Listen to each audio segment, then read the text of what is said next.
이정우의 뜨거운 방망이는 오늘도 불이 붙었습니다. 그런데 이날 진짜 팬들을 열광시킨 것은 9회 말 모두가 홈런이라 확신했던 타구를 집어삼킨 순간이었습니다. 그 놀라운 활약상 지금 바로 만나보시죠.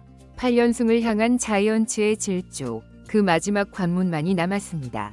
투수들의 무덤이라 불리는 이곳 콜로라도 쿠어스 필드에서 한국 시간 6월 13일 자이언츠가 로키스를 상대로 시리즈 스위프에 도전합니다.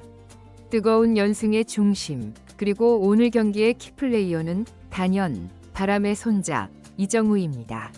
시즌 내내 3번 타순에서 해결사 역할을 맡아왔던 그가 최근 연승 기간 동안 감독의 특명을 받고 1번 타자로 변신했습니다. 그리고 이정우는 그 믿음에 완벽히 보답했는데요. 리드오프로 나선 지난 두 경기에서 터뜨린 연속 3루타는 경기 전체의 흐름을 단숨에 가져오는 게임 체인저의 품격을 보여주었죠.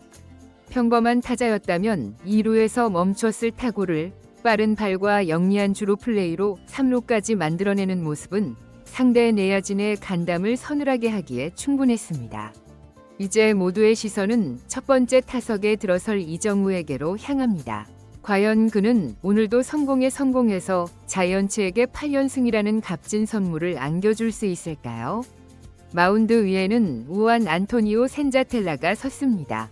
최근 성적은 좋지 않았지만 그는 오늘 경기의 모든 것을 건 듯 보였습니다. 초구, 단순한 95마일 패스트볼이 아니었습니다. 포수 미트가 요구한 바깥쪽 무릎 아래, 그곳을 한 치위 오차 없이 찌르는 솜씨 제구였습니다.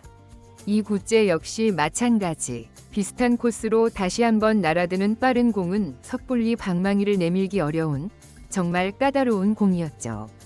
비록 이 루수 정면으로 향하며 아웃되었지만 공의 궤적을 끝까지 보고 스윙을 미세하게 조정하여 어떻게든 페어 지역 안으로 공을 보내는 능력. 결과는 평범한 땅볼 아웃이었을지 몰라도 그 과정은 오늘 이정우의 타격 메커니즘이 얼마나 정교하게 작동하고 있는지를 보여주는 장면이었죠. 한편 센자텔라는 이 기세를 몰아 1회를 가볍게 막아냈고 순간적으로 쿠어스 필드의 공기가 로키스 쪽으로 넘어가는 듯했습니다. 하지만 더그아웃으로 들어가는 이정우의 표정은 흔들림이 없었습니다. 그는 이미 상대의 투구 패턴과 오늘 컨디션을 모두 읽은 듯합니다. 이정우는 과연 어떻게 센자텔라를 공략할까요? 2회 초 무사 1루. 첫 타석에서 치열한 탐색전을 벌였던 이정우와 센자텔라. 두 번째 승부가 시작됩니다. 초구, 센자텔라는 허를 찌르는 기습적인 몸쪽 컷으로 카운트를 잡습니다.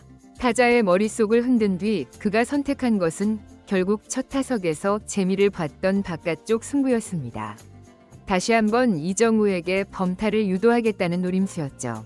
포수는 바깥쪽 낮은 코스에 미트를 대고 센자텔라는 의도대로 체인지업을 던졌습니다. 하지만 이정우는 이미 상대 배터리의 노림수를 완벽히 간파하고 있었습니다. 기다렸다는 듯 바깥쪽으로 흘러나가는 공을 따라가 배트 끝에 정확히 맞춥니다. 잘 맞은 타구는 센터 앞으로 날카롭게 뻗었고 그곳에는 2년 연속 골드글러브 수상에 빛나는 수비수 브랜든 도일이 버티고 있었습니다. 도일이 몸을 날려 슬라이딩 캐치를 시도했지만 타구는 그의 글러브를 비웃듯 뚝 떨어집니다. 그 사이 1루 주자는 3루까지, 이정우는 여유롭게 1루를 밟습니다. 그리고 이정우가 만들어낸 안타는 단순한 출루 이상의 의미를 지니죠. 곧바로 다음 타자 아다메스의 볼넷으로 이어지며 이닝 초반 비기닝의 발판이 마련된 순간 3번 타자 라모스의 방망이가 힘차게 돌았습니다. 센터 앞에 떨어지는 적시타, 3루 주자가 홈을 밟는 사이 모두의 시선은 1루에 있던 이정우에게로 향합니다. 타격 순간 한치위 망설임도 없이 스타트를 끊는 이정우는 이미 2루를 돌아 홈을 향해 질주하고 있었습니다. 중계진은 이것이 단순히 발만 빠르다고 가능한 플레이가 아니다 라고 말했습니다. 투아웃 상황의 이 점을 완벽히 이해하고 타격과 동시에 스타트하는 주로 센스와 판단력이 있었기에 가능했던 득점이라는 분석이었죠. 상대 중계 플레이가 채 이루어지기도 전에 이정우는 여유롭게 홈플레이트를 쓸어버렸습니다. 지난 두 경기 연속 3루타를 터뜨리며 증명했던 폭발적인 스피드가 이번에는 팀의 추가점을 만들어내는 결정적인 무기가 된 순간입니다.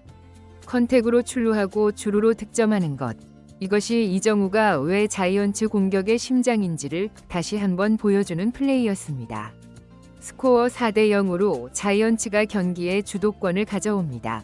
하지만 이곳은 투수들의 무덤 쿠어스 필드. 4점차 리드는 결코 안심할 수 없는 점수차입니다. 아니나 다를까 자이언츠 마운드는 거세게 흔들리며 매 이닝마다 위기를 자초했습니다. 자칫 경기 흐름이 넘어갈 수 있었던 순간, 그러나 센터필드만큼은 철옹성과도 같았습니다. 바로 바람의 손자 이정우가 버티고 있는 센터필드였죠. 3회 말 장타가 될 법한 큼지막한 타구가 센터로 뻗어나갑니다. 하지만 이정우는 이미 타격 소리와 동시에 스타트를 끊었고 정확한 낙구 지점에서 여유롭게 공을 처리합니다. 이 플레이를 시작으로 이날 이정우는 센터로 향하는 모든 타구를 자신의 글러브 안으로 빨아들였습니다. 그의 존재감은 안타 한두 개를 막는 수준을 넘어 위기 속에서 흔들리던 자이언츠 투수들에게 센터로만 보내면 괜찮다는 절대적인 믿음과 심리적 안정감을 심어주는 플레이였죠. 중계진은 이것이 단순한 뜬공 처리가 아니다 라고 설명했습니다. 악명 높은 쿠어스 필드의 외야에서 완벽한 타구 판단과 빠른 발이 없었다면 2루타 혹은 3루타가 될지도 모를 아찔한 타구들이 많았기 때문이죠. 안타와 득점, 그리고 철벽 수비까지 이미 경기에 상당한 영향력을 발휘한 이정우. 이제 상대 배터리는 그를 상대로 전면전을 피하고 어떻게든 이정우만 막아보자는 생존 전략을 가동하기 시작합니다. 그렇게 4회와 6회에 이어지는 두 번의 타석을 아쉽게 범타로 물러난 이정우입니다. 하지만 승부사의 진가는 중요할 때 드러나는 법이죠. 경기의 향방을 가를 8회 초, 팀이 가장 그를 필요로 하는 순간에 이정우가 다시 한번 타석에 들어섭니다. 마운드에는 우한 후한 메이야. 그는 어떻게든 이정우를 막기 위해 스트라이크 존 곳곳을 공략합니다. 하지만 이정우는 존을 벗어난 공에는 절대 방망이를 내지 않겠다는 듯 놀라운 인내심으로 유혹골을 모두 걸러냅니다. 순식간에 볼카운트 3에서 1, 불리한 카운트에 몰린 투수가 던진 회심의 패스트볼, 그리고 몸쪽 낮은 공을 파울로 커트내는 이정우. 이제 승부는 풀카운트. 투수와 타자의 모든 것이 걸린 한판 승부로 접어듭니다.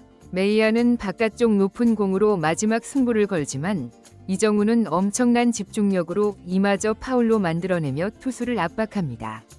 결국 7구째 끈질기게 괴롭히는 이정우의 성고한 앞에 메이아가 무너지고 맙니다. 제구가 크게 흔들린 공이 포수 미트에서 한참 벗어나며 이정우가 마침내 값진 볼넷을 얻어냅니다. 하지만 후속타 불발로 스코어 7대5, 여전히 2점차 리드를 안고 자이언츠의 8연승을 결정지을 운명의 9회 말 수비가 시작됩니다. 선두타자 조던 백의 방망이가 날카로운 파열음과 함께 돌았습니다. 시속 104.9마일, 발사각 40도. 누가 봐도 홈런임을 직감하는 완벽하게 받아친 타구였습니다. 데이터는 이 타구의 절망적인 궤적을 증명합니다. 이 공은 쿠어스 필드를 제외한 메이저리그 29개 구장에서 모두 담장을 넘어가는 경기를 순식간에 뒤집을 만한 홈런성 초대형 타구였습니다. 하지만 그곳에는 바람의 손자 이정우가 있었죠. 엄청난 속도로 담장을 향해 달려가는 이정우. 그는 하늘을 향해 몸을 날리며 글러브를 뻗었고 홈런성 타구를 담장 앞에서 삼켜버립니다. 팀을 패배의 문턱에서 구해낸 이정우의 호수비. 그것은 승리를 향한 그의 의지를 보여준 오늘 경기의 가장 강렬한 장면이었습니다. 비록 팀은 결국 역전패로 무릎을 꿇었지만 스코어보드의 숫자와 관계없이 이날 경기의 진정한 승자는 이정우였습니다. 오늘 경기장을 찾은 팬들은 아마 승리팀이 아닌 이정우의 이름을 기억할 테니까요.